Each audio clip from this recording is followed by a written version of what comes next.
আমার আর্গুমেন্টের সর্বশেষ দিন ছিল। আমি ইতিপূর্বে গতকালকে যা বলেছি, তার আগের দিন যা বলেছি, মুদ্রা কথা আজকে তারই নির্যাস। আমার কাছে যেটা মনে হয়েছে যে আমার আসামিদের বিরুদ্ধে যে জিনিসটা সবচেয়ে বেশি বড় এলিগেশন, সেটা হলো আমি নির্দেশদাতা।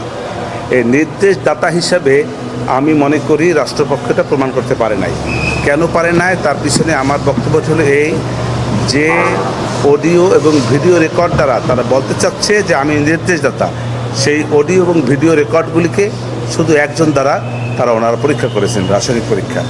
এই ফরেনসিক পরীক্ষাটা যদি আরেকটা প্রতিষ্ঠান দিয়ে ক্রস ম্যাচিং করা হইতো, তাইলে আমি এখানে বিশ্বাস্য মনে করতাম। যেহেতু এই অন্য কোনো প্রতিষ্ঠান দ্বারা এটাকে ক্রস ম্যাচিং করা হয় নাই, শুধু একজনের দ্বারা সেটাকে, এবং তারা কে, প্রত্যেকেই রাষ্ট্রের, প্রসিকিউশন রাষ্ট্র, যারা এই পরীক্ষা করেছে তারাও রাষ্ট্র, এবং তার রাষ্ট্রের সবাই একই সংমিশ্রণ, রাষ্ট্রের আরেকটি প্রতিষ্ঠান। অতএব রাষ্ট্রের সঙ্গে রাষ্ট্রের যে প্রতিষ্ঠানের একটি যা চাইবে সেটাই দিবে, এটাই স্বাভাবিক কথা।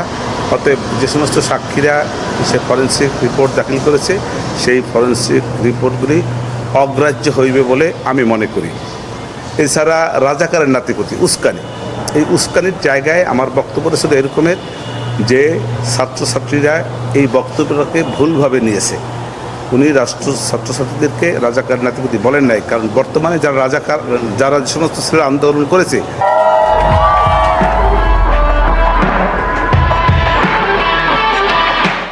তাদের জন্ম অনেক স্বাধীনতা যুদ্ধের অনেক পরে।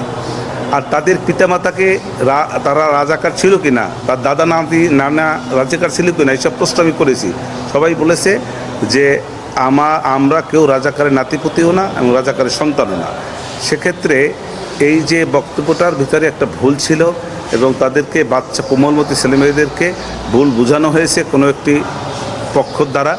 এবং এই যে টোটাল আন্দোলনটা, সেইটা যে একটা ডিজাইন, শেখ হাসিনাকে যে পদত্যাগ করানোর জন্য তাকে বাধ্য করা, এই রাষ্ট্র ক্ষমতা থেকে সরানোর বাধ্য করানোর যে একটা প্রচেষ্টা দীর্ঘদিনের ছিল সেটা, এবং সেটার প্রমাণ হলে এইটা, নাহিদ ইসলাম 4 তারিখে কিভাবে বুঝলো যে 5 তারিখে এই সরকারের পতন হবে। সেই কারণে সে 4 তারিখে সে ডক্টর ইউনূস স্যারের সঙ্গে কথা বলেছে। এই যে জিনিসটা, এইটাকে সমস্ত কিছুর সন্দেহের মূল একটি চালিকা শক্তি বলে আমার কাছে মনে হয়েছে। লার্নেড কোর্ট জজশিপ যদি এইটাকে গ্রহণ করেন, এই এক পয়েন্টের উপরেও আমার আসামি খালাস পেতে পারে। এটাই আমার কথা। রাজশাহীর ঘরে বলেছি, সে নিজেকে বাঁচার জন্য সে অন্যের কাঠে দোষ দিয়ে বাঁচার চেষ্টা করেছেন।